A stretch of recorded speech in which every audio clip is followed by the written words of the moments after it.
Catherine Bernardo na tulala na lang dahil nawala na sa kanya si Alden Richards. Totoo ba yun?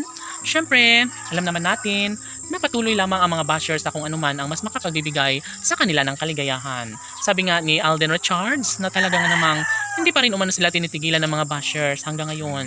At pangarap talaga ng mga bashers na tuluyang mawasak ang kanilang pagmamahalan sa isa't isa. Halauy, syempre patuloy na ibinabahagi ni Catherine Bernardo at Alden Richards ang kaligayahang nararapat na sa kanila ay mapagtagumpayan. Dapat lamang na maibahagi ang katotohanan kung anuman ang tunay na nararamdaman sa puso ni Alden Richards at ng pretty girl na si Catherine Bernardo. Hindi ba't ito lang naman ang pinaka-the best sa lahat? Sana'y hindi na umano magbabago kailanman ang kanilang pagmamahalan dahil nararapat lamang na kanilang maibahagi at may sakatuparan ang isa sa pinakapangarap at hiniling ng taong bayan. Sana'y hindi na magbabago pa ang kanilang pagmamahalan na siyang nagbibigay pag-asa, kaligayahan para sa kanilang milyon-milyon ng mga taga-subaybay. Of course, naniniwala ang lahat na posible pa rin na magkaroon ng walang hanggang kaligayahan sa buhay ng pretty girl na si Catherine.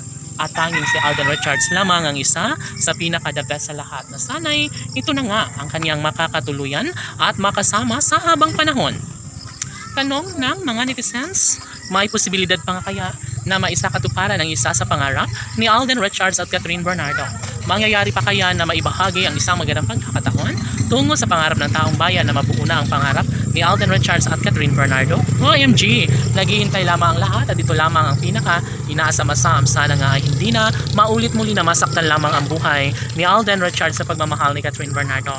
Sa totoo lang ay dito naramdaman ni Catherine Bernardo na meron pa rin palang nagpapahalaga sa kanya dahil kay Alden Richards nabuo ang pangarap ni Catherine Bernardo na mas magiging masaya. Sa piling ni Alden Richards, dito nagkaroon na magandang pagkakataon. Sana'y hindi na siya magbabago. Sana'y hindi masayang ang kanilang pagmamahalang tunay ni Alden Richards at Queen Catherine. Laging sinasabi ni Alden Richards na sadyang namang kontento na siya sa buhay, lalo na at hanggang ngayon ay nariyan patuloy na nagmamahal sa kanya ang pretty girl na si Catherine Bernardo.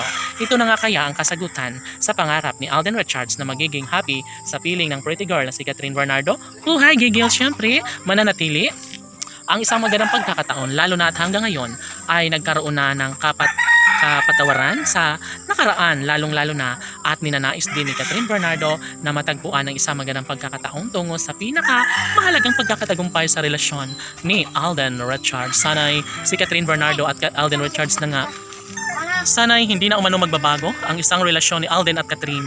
Mananatili ang isang magandang pagkakataon, lalo na at sigurado na si Alden Richards na ito lamang ang pinaka-the best sa lahat. Sana'y kanilang mapapatunayan ang isa sa pinaka mahalagang yugto sa buhay relasyon ni Alden, yung pagkakatuluyan ng dalawang nilalang na ito laban.